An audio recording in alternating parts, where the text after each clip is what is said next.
I'm here with Eric at Crystal City's 10th Planet.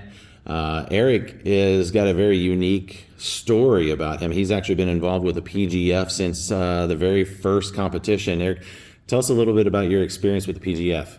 Yeah, so my wife was active duty and we moved to Mississippi. And my closest connection to 10th Planet was Brandon and Catherine. It was about 3.5 hours away. We heard on he was posting meets competitors for a pool competition coming up, hit him up, and he said, hey, it's going to be 13 weeks. Every Friday night, I'm going to need you here to compete. And I think the weight was 195 was the first weight. And what do you weigh? 165. Yeah. So I was probably 175 then. And so I went from Columbus, Mississippi to Decatur, Alabama every Friday night for 13 weeks. How far was that? It's about a 3.5 hour drive.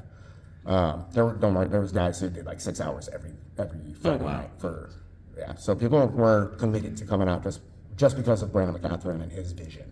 We believed in what he had going on, and all he said, how can we support? He said, I just need people to show up and can be counted on. I'm like, well, I can do that.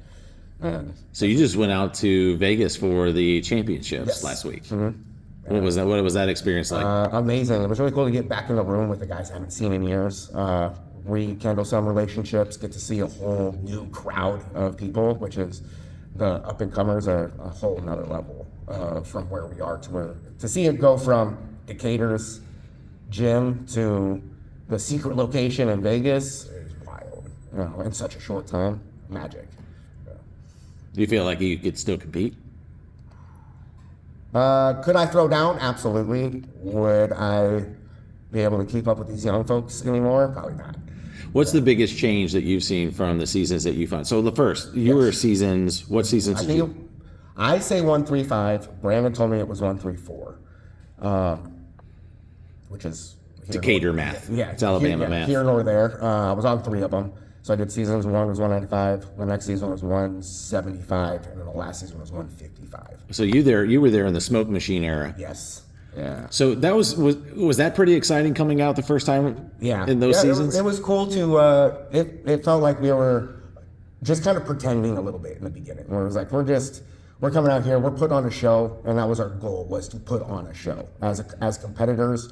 I feel we went around. Yes, we wanted to win, but we also wanted to create a good product, and that's what was really important for the competitors. At least then, that was the main baseline we wanted to set. Was you have to scrap, you have to throw down and put on a show, because that's what's important.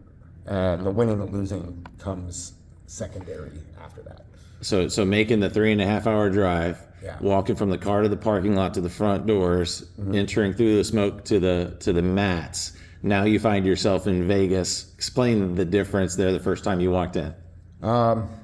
So getting greeted at the door with the guy in a list and said, what's your name? Are you supposed to be here? It's a completely different vibe from walking into the gym and you're just throwing your bag on the ground and you're expected to look a little nicer in Vegas. And,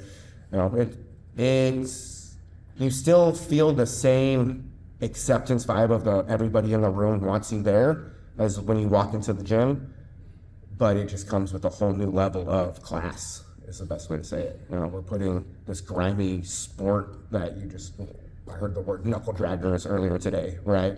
And putting them in this position to where they get to show their art, show their class, show their quality. And so it's been super exciting to see the growth. Yeah, going from bleachers kind of off the mats there in Decatur to actually couch side in the splash zone. Yeah. The type of people that I experienced there were people that I've only read about in books and seen on TV, the Machados of the world. I mean, good gracious. For me personally, I never thought that I would be in an environment where I'd be around such high level people. Yeah. Especially in this sport. Yeah. And then it's there, and then everybody treats each other with balance and with acceptance. Mm-hmm. It amazes me that there could be somebody that could be of your stature to know that 13 seconds I could be unconscious. What about, let's see, what was the one thing that stands out about the rule set that you think makes the PGF stand above other jiu-jitsu competition? There's a few little levels to it. Number one is submission only. It's the way God intended, in my opinion.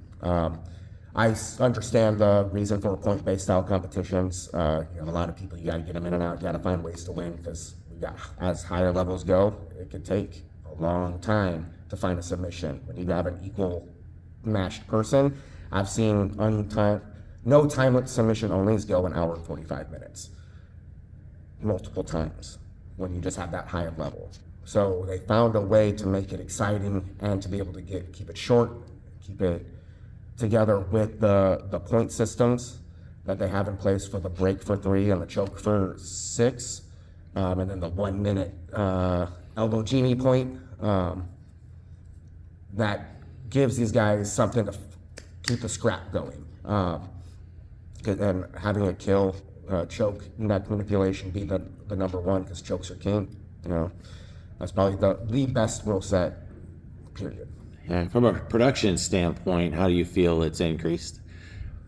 Oh my, we went from a very rudimentary setup of commentators and camera guy to this is high level production. Multi-camera, sound teams. System, sound. They have the stage managers running around. Everything's organized. Production truck. Everything's organized. Very little stuff is falling through. That we're in the very beginning. The experiments of building it. So we could see they're like, okay, we're still playing. We're still working out the kinks, and to see the kinks really get ironed out this last season 9 has been amazing. So you must feel a little sense of pride knowing that you were in it from day one, seeing where it was to where it is today. Yeah, since day one, I've had pride in the PGF of just like, I get to be, who else has gone through this gauntlet, right? This is one we were talking about, because we were doing it like 13 weeks or even a week straight. Back in the day, it was a week straight of 3 matches a night for 4 nights in a week. I mean, that was the gauntlet. It was hard to compete every night, wake up, try to have some normalcy in your day, and then go back and compete again the next night. 3 matches, and then 3 matches the next night. Brutal. Yeah, it was super brutal. So having the week in between, it's not as grueling, and I think it gives the teams a little bit of prep time and like, hey, let's go back to the drawing board. We saw this guy do this, But I think it helps with our strategy, our play, to push teams forward. So tell me how you came to be with some involvement with the St. Louis Outlaws, the new PGF franchise. Yeah, it's we heard, my wife was laying on the couch, which is wild. There was random. I didn't watch last season of PGF, season 8. I didn't watch it. I'm like, man, I don't know why I'm not watching the PGF. I'm gonna go put on season 9. It's night 1.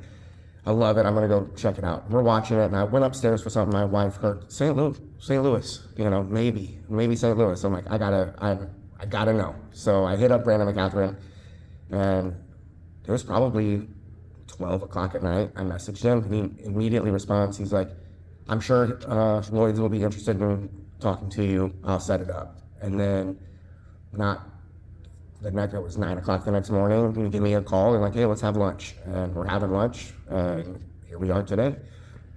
And how do you feel about being back involved now that it's ascended to this new level?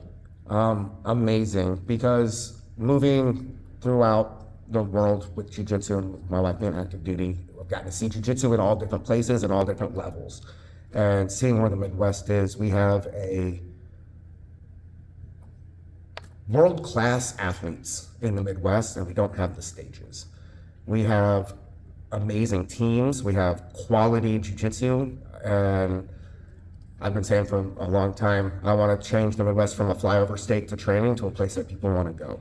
And hearing that the Outlaws and the PGF were coming here is directly in line with how I see that happening. And I'm very excited to see how it pulls all of these local guys together for us to change, have one creed in the Outlaws versus all of our separate. And we push forward as a region to take over.